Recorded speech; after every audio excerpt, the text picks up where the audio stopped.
Hello students, पिछला जो हमारा वीडियो था उसमें हम हमारा चैप्टर 3 कंप्लीट कर चुके हैं। मतलब उसके सारे डेरिवेशंस कर चुके हैं और सब कुछ उसके बारे में अच्छे से समझ चुके हैं। ठीक है, अब जो है मैं पूरे चैप्टर पे बेस्ड न्यूमेरिकल आपको करा रही हूँ, है ना, कि चैप्टर में कोई इंपॉर्टेंट क्वेश्चन है जो आपके आ सकता है पेपर में, किस टाइप के आ सकते हैं, तो वो न्यूमेरिकल मैं आपको करा रही हूँ। ठीक है, numerical based on whole chapter, यानी कि चैप्टर में कहीं से भी जो भी इंपॉर्टेंट क्वेश्चन है वो मैं करा रही हूँ। ठीक है, बीच बीच में मेरे को जहाँ जरूरत पड़ी थी वो भी मैं कराती गई थी। अब ये आप देख लीजिए, बेस्ड अपॉन चैप्टर 2। ठीक है, जो जो इम्पोर्टेंट क्वेश्चंस हैं वो सब मैं आपको करा दूँगी। ठीक है, फर्स्ट क्वेश्चन देखिए आप।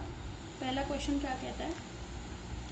फर्स्ट क्वेश्चन कह रहा है, मैं दिखा देती हूँ आपको, आप ही के बुक का है जो पीछे के क्वेश्चन है। आप चाहें तो सारे करके देख सकते हैं, कोई दिक्कत हो तो पूछ भी सकते हैं। ठीक है, क्वेश्चन है, in a closed surface the electric flux entering and leaving out from the surface are 400 nano newton metre square पर coulomb and 800 newton into metre square पर कूलाम, है ना। अब ये न्यूटन इंटू मीटर स्क्वायर पर coulomb जो है वो किसकी यूनिट है? फ्लक्स की। ठीक है, हम जानते हैं ना फ्लक्स फाई बराबर क्या होता है? Q upon epsilon not. ठीक है, तो उससे ये निकल करके आई है न्यूटन इंटू मीटर स्क्वायर पर कूलाम। हालांकि फ्लक्स की यूनिट वेबर भी होती है और वेबर ही बोलते हैं हम न्यूटन इंटू मीटर स्क्वायर पर कूलाम को। ठीक है, ठीक है, तो ये कह रहा है कि एक बंद सरफेस है, उससे 400 नैनोमीटर स्क्वायर पर कूलाम जो फ्लक्स है वो तो निकल रहा है। ठीक है, एंटर कर रहा है, सॉरी 400, और निकल रहा है 800। समझ में आ गई? आपको बताना है what would be the charge enclose by the surface, यानी कि जो चार्ज है हमारा उसके अंदर कितना चार्ज होगा, सरफेस के अंदर कितना चार्ज होगा, ये हमें बताना है। ठीक है, क्वेश्चन समझ में आया आपको? मतलब सपोज करो कि ये एक आपके पास क्लोज सरफेस है, मतलब किसी भी शेप की मान सकते हो, क्लोज सरफेस कह रहा है वो तो ये क्लोज सरफेस है। इसमें जो एंटर करने वाला है फ्लक्स वो है φ1 is equal to 400 newton into metre square पर कूलाम, और बाहर निकलने वाला जो है φ2 वो है 800 न्यूटन इंटू मीटर स्क्वायर पर कूलाम। ये दो अलग अलग चार्ज है। आपको बताना है कि इसके अंदर कितना चार्ज क्यू एनक्लोज करता है, ये वैल्यू बतानी है आपको। ठीक है, तो जहाँ भी एनक्लोज चार्ज आ गया तो दिमाग में गॉस लॉ आता है। हमने गॉस लॉ पढ़ा हुआ है कि गॉस लॉ क्या कहता है? फ्लक्स जो है, किसी भी फ्लक्स जो है एंटर करने वाला या निकलने वाला, या net flux passing through the close surface is always the 1/एप्सिलॉन times of the charge enclosed, यानी कि, है ना। तो हम क्या कहेंगे, क्वेश्चन दे रखा है हमको, φ1 है 400 न्यूटन इंटू मीटर स्क्वायर पर कूलाम, ये गिवन है हमें। ठीक है, और φ2 कितना है? 800 न्यूटन इंटू मीटर स्क्वायर पर कूलाम। इतना एंटर कर रहा है और इतना बाहर जा रहा है, ये एंटरिंग है और ये लीविंग है। ठीक है, तो आप क्या बताओगे? सिंस बाय गॉस लॉ, जैसे ही क्लोज सरफेस आ गई दिमाग में क्या आएगा? गॉस लॉ आएगा। ठीक है, तो जो जो चीजें दे रखी है उस हिसाब से गॉस लॉ लगेगा। Phi is equal to enclosed charge, ठीक है, डिवाइडेड बाय एप्सिलॉन नॉट, यानी कि Q upon epsilon naught. Q निकालना है हमें, है ना। क्यू बराबर phi into epsilon naught. Phi क्या है यहाँ पे? फाई है आपका नेट फ्लक्स। नेट फ्लक्स मतलब आने और जाने वालों में से मिलाकर के कितना, तो भाई आ रहा है 400 और जा रहा है 800, तो जो नेट फ्लक्स है वो कितना होगा? ज्यादा में से कम को घटा दो तो नेट, और नेट कैसा होगा? आने वाला होगा या जाने वाला होगा? भाई जाने वाला ज्यादा है तो ज्यादा में से कम घटाओगे तो 400 न्यूटन इंटू मीटर स्क्वायर पर कूलाम फ्लक्स जो है वो बाहर जाएगा। ठीक है, तो अब क्या बताओगे? Net flux phi will be क्या होगा? Flux leaving the surface minus flux entering surface according to this question. ठीक है, हो सकता है अगर आने वाला ज्यादा होता तो मैं इसी को कैसे लिखती? आने वाले में से जाने वाले को घटाती, तो नेट फ्लक्स जो है वो आने वाला होता। ठीक है, बट नेट फ्लक्स यहाँ पे क्या होगा? जाने वाला, क्योंकि जाने वाला ज्यादा है। तो phi is equal to 800 minus 400 newton into metre square पर कूलाम, तो फाई कितना आ जाएगा? 400 न्यूटन इंटू मीटर स्क्वायर पर कूलाम। समझ में आ गई बात आप सभी को। अब देखिए मुझे क्या चाहिए, charge. Therefore charge Q is equal to 5 यहाँ पे रख दो, है ना। कितना आ गया 400। 400 को मल्टीप्लाई करेंगे हम एप्सिलॉन नॉट से। 400 इंटू एप्सिलॉन नॉट कितना है क्या वैल्यू होती है एप्सिलॉन नॉट की, 8.85 10⁻⁻12। ठीक है। जब आप इसे कैलकुलेट करोगे तो आपका आंसर पता है कितना आएगा, आंसर आएगा 3.54 नैनो कूलाम।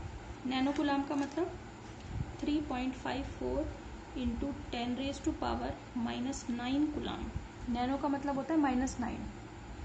कुछ भी नहीं मल्टीप्लाई करना, इसमें आपको कैलकुलेशन बच्ची थोड़ी ना है। ठीक है, आप कैलकुलेट कर लेना उसको, तो वो इतना आएगा। समझ में आ गई। ये आपका हो गया आंसर। सेकंड क्वेश्चन देखें, नेक्स्ट क्वेश्चन। ठीक है, नेक्स्ट क्वेश्चन देखें आप, क्वेश्चन नंबर सेकंड। क्वेश्चन है आपका, the area of metallic plate, है ना। एक प्लेट है और वो मेटेलिक है, उसका एरिया दे रखा है आपको A is equal to 10⁻⁻2 metre square. ठीक है। A charge of 10 microcoulomb is given to the plate, यानी कि प्लेट को कितना चार्ज दे रखा है, 10 माइक्रोकूलाम, यानी कि 10 गुणा 10⁻⁻6 कूलाम। ठीक है। Determine the electric field at a point near the plate, यानी कि जैसे हमने पढ़ा हुआ है ना, कंडक्टिंग प्लेट की वजह से कितना फील्ड होता है वो हमने निकाल रखा है। निकाल रखा है कि नहीं निकाल रखा। किसी भी कंडक्टिंग प्लेट, आपने कंडक्टिंग शीट की वजह से इलेक्ट्रिक फील्ड फाइंड आउट कर रखा है। जैसे ये शीट है आपकी, कंडक्टिंग है, उससे उसके बिंदु O से कुछ दूरी पर कोई बिंदु P है, तो वहां पे आप इलेक्ट्रिक फील्ड फाइंड आउट कर चुके हो। उसका फॉर्मूला क्या होता है, E is equal to sigma upon epsilon naught. ये हम फाइंड आउट कर चुके हैं कंडक्टिंग की वजह से। नॉन कंडक्टिंग की वजह से जो था सिग्मा/2 एप्सिलॉन नॉट था। अच्छा, मैंने इसको कंडक्टिंग क्यों कहा, क्योंकि प्लेट मेटेलिक दे रखी है। मेटल जो होता है वो कंडक्टिंग होता है।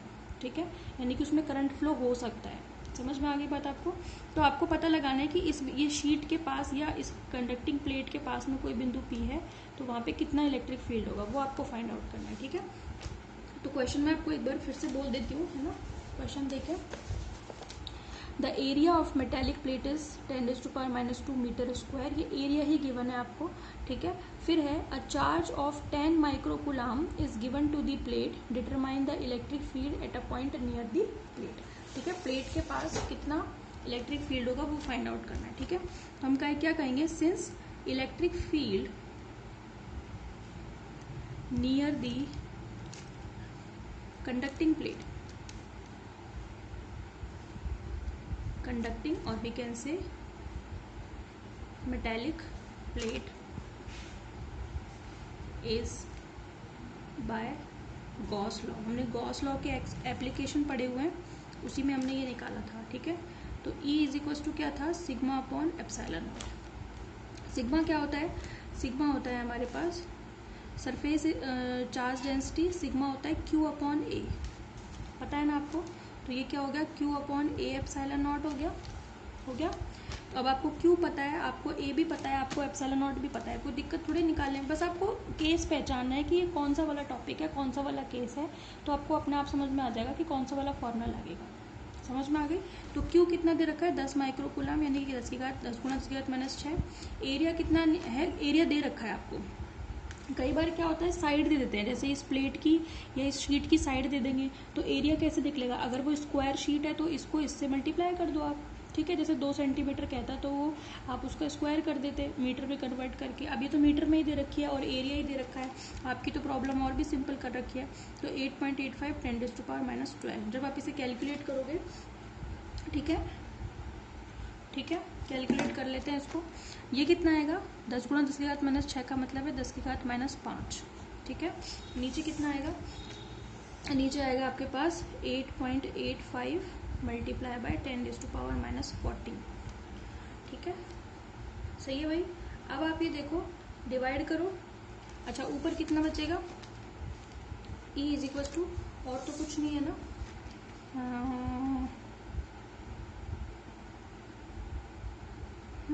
ठीक है, चलो एप्सिलॉन नॉट भी सही है हमारा। ठीक है, अब देखो ये 10⁻⁻5 है, 10⁻⁻14 ऊपर जाएगा तो 10⁻9 बचेगा। है ना, 14 में से 5 घटा लो, प्लस का जाएगा, ये प्लस का हो जाएगा तो प्लस का 9 आएगा, ठीक है। नीचे क्या आएगा 1 डिवाइडेड बाय 8.85, ठीक है।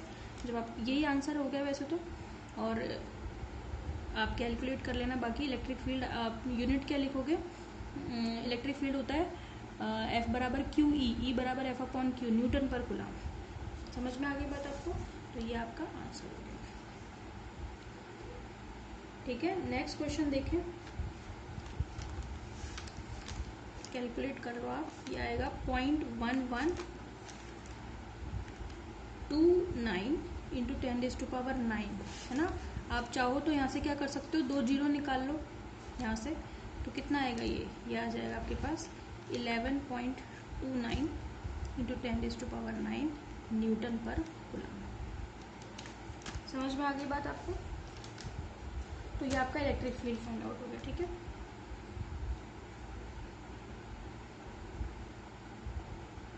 ठीक है, अब अगर ये वाली प्लेट जो है वो नॉन कंडक्टिंग होती, सपोज करो प्लेट अगर नॉन कंडक्टिंग होती, इफ प्लेट इज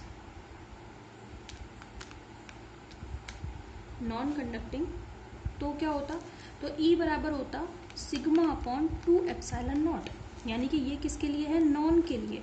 इसका मतलब हम यूँ कह सकते हैं ना कि ये E नॉन कंडक्टिंग जो है वो क्या है, कंडक्टिंग जो है उसका हाफ है।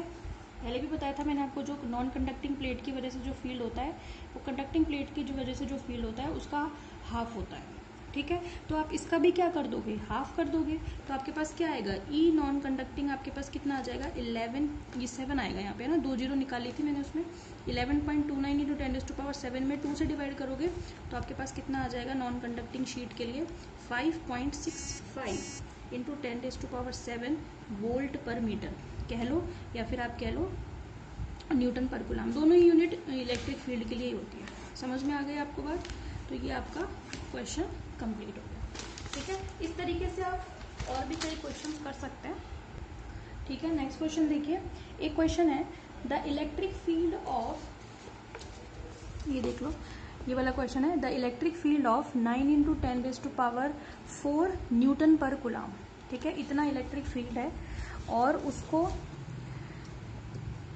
हाँ, is produced by the infinite linear charge at the distance of 2 centimetre. अब आपको इनफाइनाइट लीनियर चार्ज जो है उसकी वजह से आपको बता रखा है, ठीक है। Calculate the linear charge density, आपको linear charge density find out करनी है, और आपको ये बता रखा है कि इलेक्ट्रिक फील्ड उससे इतना प्रोड्यूस होता है, तो इलेक्ट्रिक फील्ड तो आपको दे रखा है, ठीक है। आपको डिस्टेंस बता रखी है, आपको linear charge density find out करनी है। मैंने इनफाइनाइट लाइन चार्ज की वजह से किसी बिंदु पर कितना इलेक्ट्रिक फील्ड होता है वो आपको डेरिवेशन करा रखा है, ठीक है, करा रखा है, और उसमें आपको पता है कि उसकी वैल्यू कितनी आती है, ठीक है। मैं आपको कर देती हूँ, क्वेश्चन सिंपल सा है। क्वेश्चन है कि इनफाइनाइट लीनियर चार्ज है, उससे 2 सेंटीमीटर डिस्टेंस पर कोई पॉइंट है P, उस पर इलेक्ट्रिक फील्ड आपको गिवन है, E इज इक्वल टू कितना दे रखा है 9 इंटू 10⁻⁴ न्यूटन पर कूलम, ये आपको दे रखा है। आपको फाइंड आउट करना है कि कितनी चार्ज डेंसिटी होगी, यानी कि आपको लीनियर है तो आपको लैम्डा निकालना है ना, लीनियर चार्ज डेंसिटी लैम्डा ही तो होती है, ठीक है। तो वो आपको फाइंड आउट करना है। गिवन क्या क्या है, गिवन है आपको electric field E is equal to 9 into 10⁻⁴ newton पर कूलम, ये दे रखा है आपको, और दे रखी है डिस्टेंस, यानी कि ये डिस्टेंस दे रखी है आपको R इज इक्वल टू कितना दे रखा है 2 सेंटीमीटर, मीटर में कन्वर्ट करो, जैसे ही कोई यूनिट सेंटीमीटर में दिख जाए मीटर में कन्वर्ट करो, ठीक है, क्योंकि हमें अल्टीमेटली सब कुछ मीटर में ही कैलकुलेट करना होता है, ठीक है, ओके। अब आपको क्या फाइंड आउट करना है, लैम्डा, है ना। लैम्डा क्या होता है, सॉरी, पहले हम इलेक्ट्रिक फील्ड का फॉर्मूला बता दें, हमें कह देते हैं since electric field at small r distance from an infinite charge, infinite line charge, ठीक है, कितना होता है E is equal to, formula क्या था, लैम्डा अपॉन 2πε0 r, यही था। तो E is equal to lambda, lambda आपको फाइंड आउट करना है, तो लैम्डा कितना हो जाएगा, लैम्डा हो जाएगा 2πε0 r E, lambda is equal to 2πε0 r, ठीक है, ठीक है, 3.14 एप्सिलॉन नॉट 8.84 इंटू 10⁻⁻12 और आर कितना दे रखा है 2 × 10⁻², मीटर में कन्वर्ट कर लिया, और ई दे रखा है 9 इंटू 10⁴। ठीक है, तो आप इसे कैलकुलेट कर लेना, और जब आप इसे कैलकुलेट करोगे, ठीक है, कैलकुलेट कर लेना इसको आराम से, कोई दिक्कत नहीं है। कैलकुलेट करने पर आपका इसका आंसर आएगा 10⁻⁻7 कूलाम पर मीटर। समझ में आ गई बात आपको? इस तरीके से आपके ये क्वेश्चंस हो जाते हैं ना। 3 क्वेश्चन करा दिए मैंने आपको, और तो फॉर्मूला बेस्ड क्वेश्चन ही आते हैं। आप टॉपिक ढंग से समझ लो, आराम से उसके फॉर्मूले ढंग से याद कर लो, डेरिवेशन ध्यान याद कर लो ढंग से, है ना, समझ के, और इस तरीके से आपको कोई दिक्कत नहीं आएगी। ठीक है, कल हम शुरू करेंगे हमारा next chapter, third chapter electric potential. Okay, thank you.